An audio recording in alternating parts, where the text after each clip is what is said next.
Hello बच्चों, चलिए प्रश्न को पढ़ते हैं। इसमें लिखा कि 100 वोल्ट आरएमएस का एक प्रत्यावर्ती विद्युत वाहक बल जो है एक एलसीआर श्रेणी परिपथ के सिरों के बीच लगाया जाता है। बच्चों, लगाया गया है।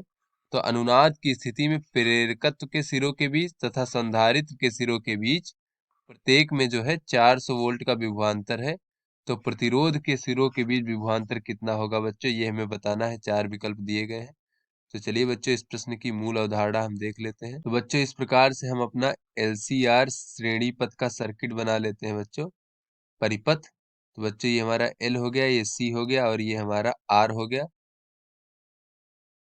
बच्चों, ये हमारा जो है एक प्रत्यावर्ती धारा से इस प्रकार से जुड़ा है जिसकी वोल्टता बच्चों वी है। तो बच्चों, ये हमारे प्रेरकत्व के सिरों के बीच विभवांतर वीएल मान लेते हैं, संधारित्र के सिरों के बीच विभवांतर वीसी और बच्चों प्रतिरोधक के सिरों के बीच विभवांतर वी आर मान लेते हैं।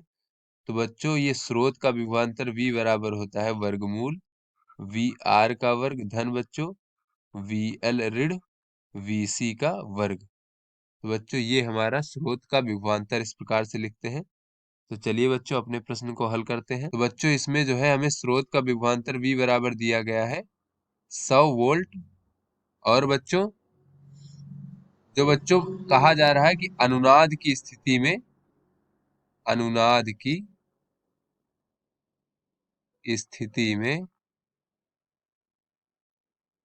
जो प्रेरकत्व और संधारित्र के सिरों के बीच विभवांतर है बच्चों, दोनों का मान समान है और 400 वोल्ट के बराबर है। तो बच्चों, प्रतिरोधक के सिरों के बीच विभवांतर कितना होगा ये हमें बताना है। तो बच्चों, हमें पता है V बराबर होता है वर्गमूल वी आर का वर्ग धन वी एल ऋण वी सी का वर्ग। तो बच्चों, चूंकि ये वी एल और वी सी का मान समान है बच्चों, तो इस पद का मान शून्य हो जाएगा और ये हो जाएगा वर्गमूल वी आर का वर्ग। तो बच्चों, यहाँ से ये V बराबर वी आर हो जाएगा।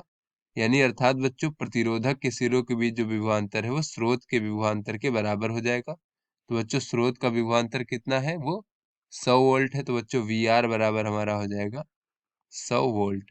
तो चलिए बच्चों, अपने विकल्पों को देखते हैं। तो बच्चों, ये जो हमारा सी विकल्प है 100 वोल्ट, ये हमारा सही विकल्प है। तो आशा करते हैं बच्चों ये आपको समझ में आ गया होगा। धन्यवाद।